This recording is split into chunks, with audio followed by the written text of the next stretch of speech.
Let me tell you a story about a little girl who had everything and nothing. From the outside, the hospital wing looked like a 5-star hotel. Floor-to-ceiling windows. Soft golden lights. Fresh white roses on every table. This was the private floor owned by billionaire Robert Hale.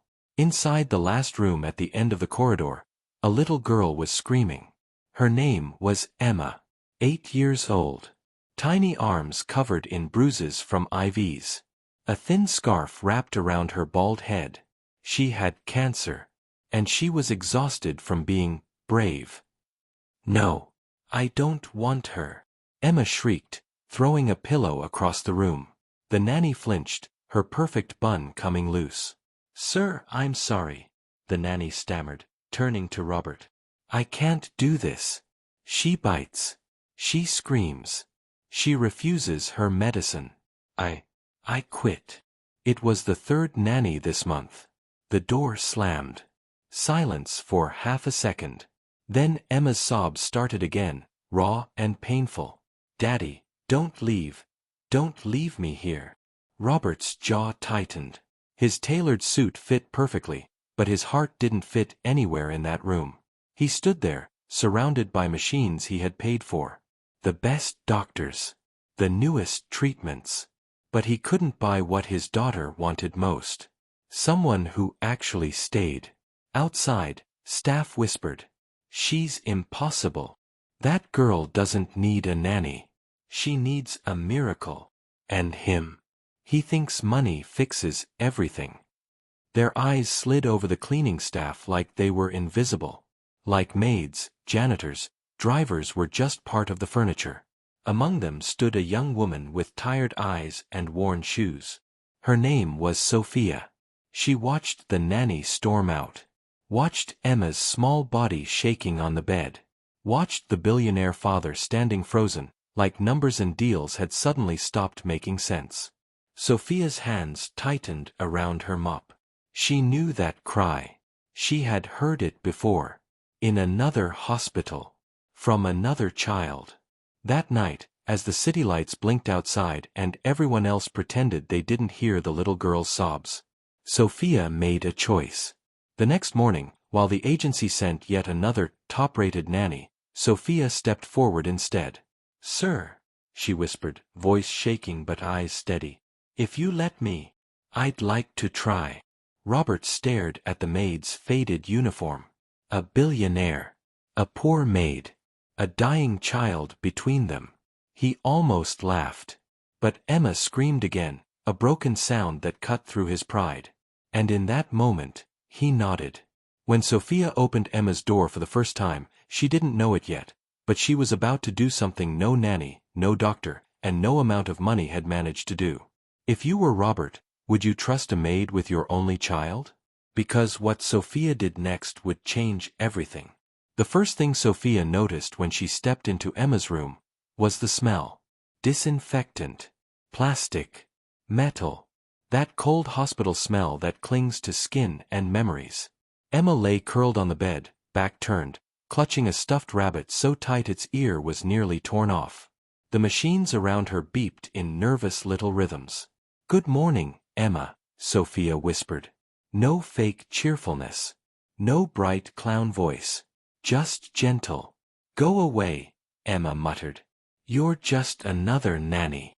Sophia didn't move closer. Instead, she slowly sat down on the floor, her back resting against the wall beneath the window. Not the chair. Not the bed. The floor. Like she was telling Emma, "I'm not above you. I'm not here to control you. I'm not a nanny," Sophia said softly. "I'm just Sophia, the maid." Emma turned her head, just enough to look at her. "Why are you in my room then?"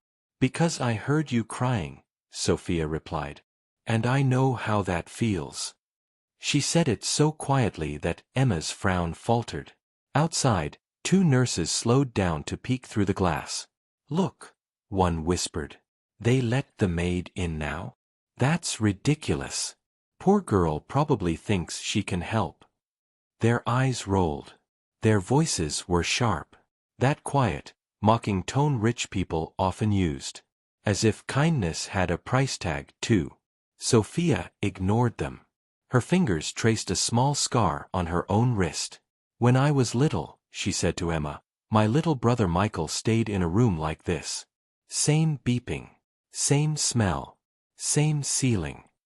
Emma's grip on the rabbit loosened. Did he have cancer? Sophia swallowed. Yes. He was scared. And he hated when people told him to be strong.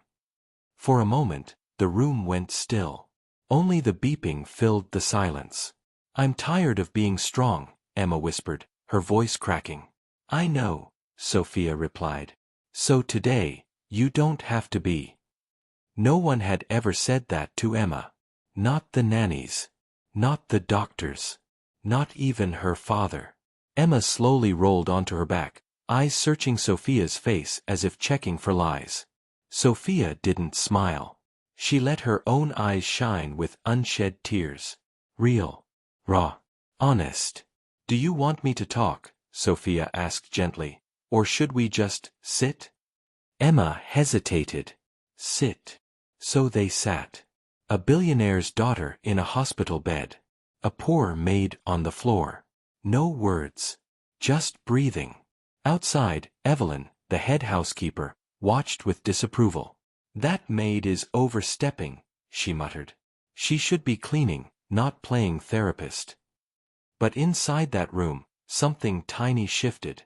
As the afternoon light softened, Emma whispered, almost too quietly to hear. "Sophia, will you still be here tomorrow?"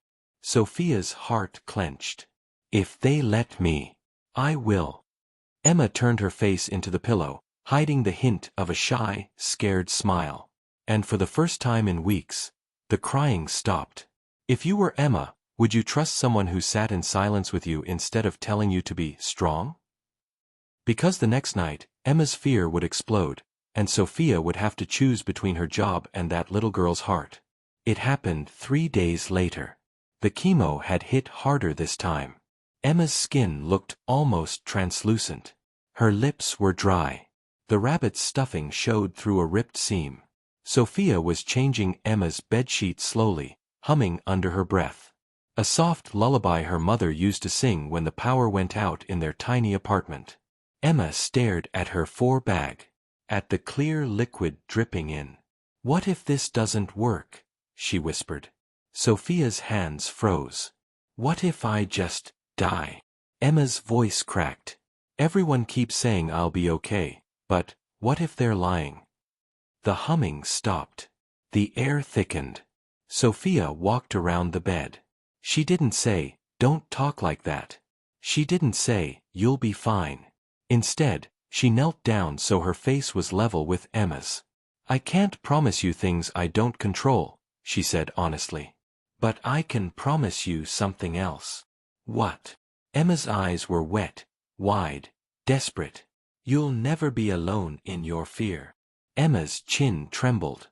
"They all leave." As if on cue, the door opened. Evelyn stepped in, lips tight. "Sophia, Mr. Hale asked for his daughter's progress report, and you're sitting on the floor again?" Evelyn sneered. "You're the maid. Not a nanny. Not family. Don't forget your place. Rich versus poor, in one sentence." Emma's face shut down. Her walls shot back up. "See," she whispered. "You'll leave too." Sophia's cheeks burned, but not from shame. From anger. That night, the storm broke. It was past midnight when Emma woke up screaming. "Make it stop. Make it stop. I don't want this anymore." She clawed at the 4-line, at her scarf, at the sheets. Nurses rushed in. "Sedate her," one muttered. "She'll pull her line out." Robert arrived moments later, tie loosened, eyes bloodshot from late night calls. "What's happening?" he demanded. "Sir, she's hysterical," the nurse replied. "We'll give her something to calm her down." Emma saw the syringe and shrieked louder. "No. No more. I hate all of you." Robert flinched as if her words were bullets. Just do it," he ordered, voice breaking. I can't watch her like this. Sophia stepped between Emma and the nurse. Wait. Everyone froze. You're out of line, Evelyn hissed. Move, Maid. Sophia's hands were shaking, but she didn't move. Give me 10 minutes, she said, her voice low but steady. If she's still screaming, you can sedate her. But please, let me try first. Robert stared at this girl in a cheap uniform, standing up to people with degrees and titles and money. 10 minutes, he repeated slowly. You really think you can do what no one else could? Sophia glanced back at Emma, who was gasping, red-faced and terrified. I don't know, she whispered.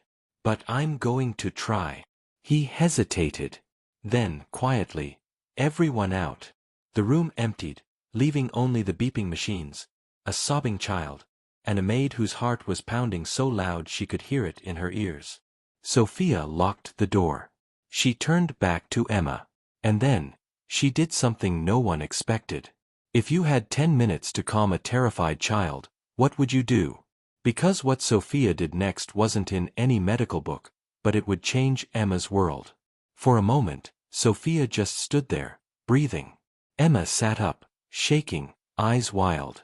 Don't let them do it, Emma sobbed. Please. I don't want to sleep. When I sleep, I don't know if I'll wake up.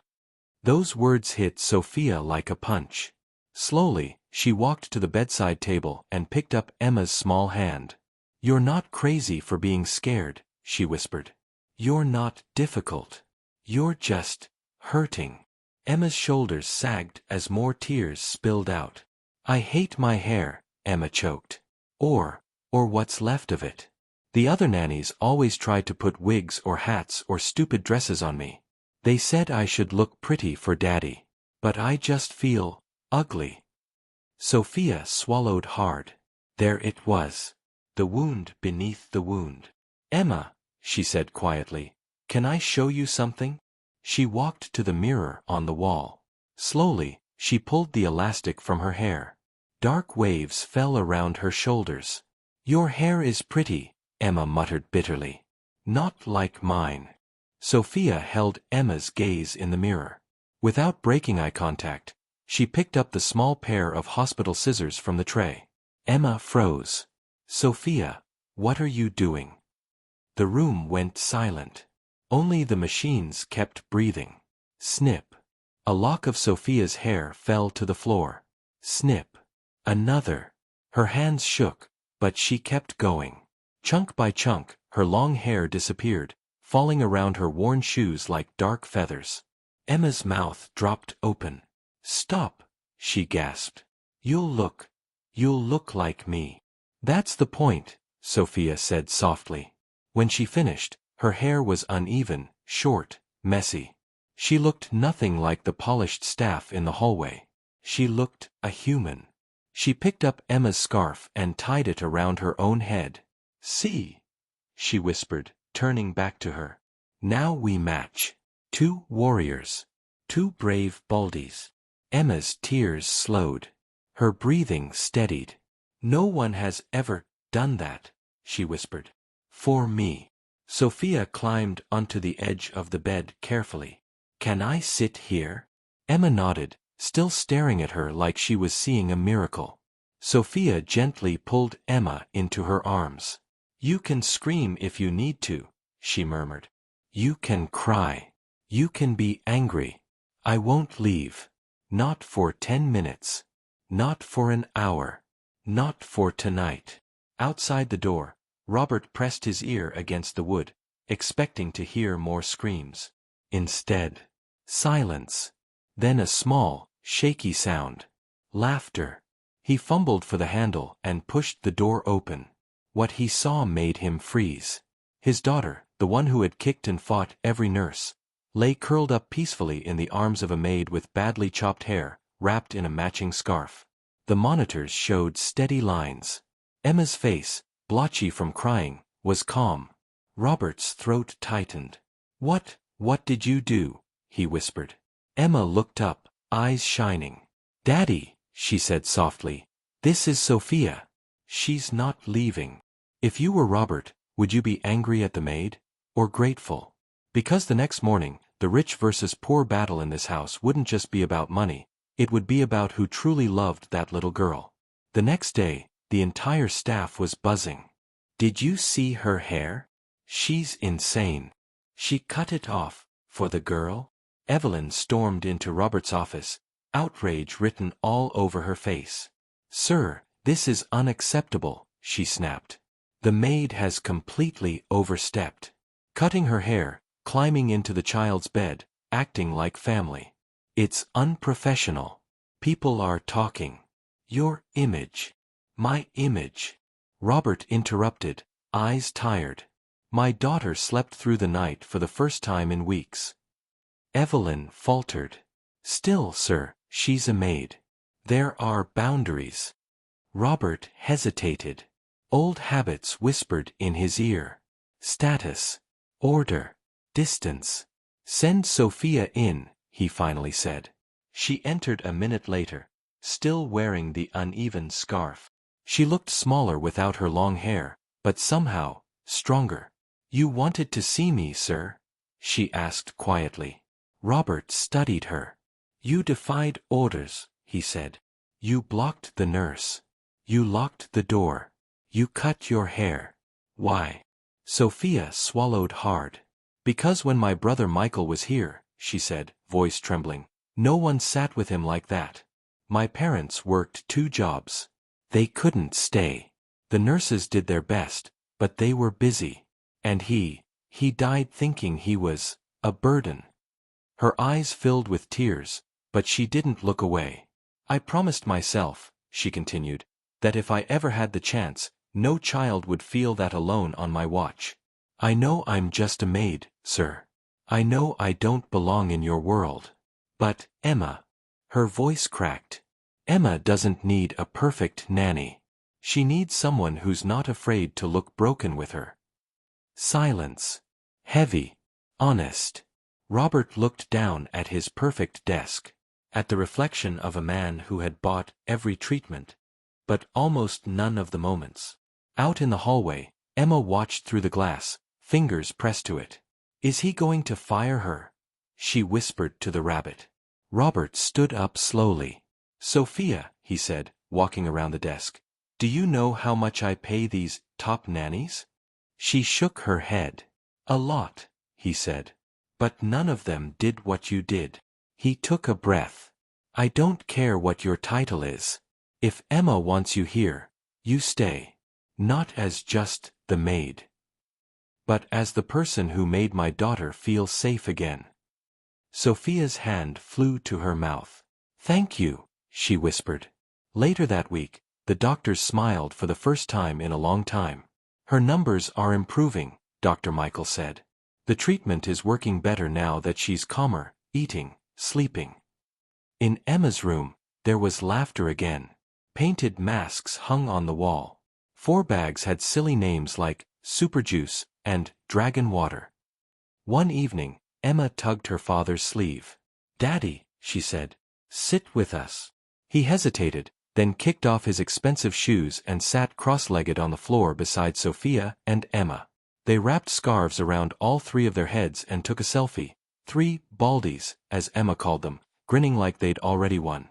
Months later, when the doctors finally used the word remission, everyone cried.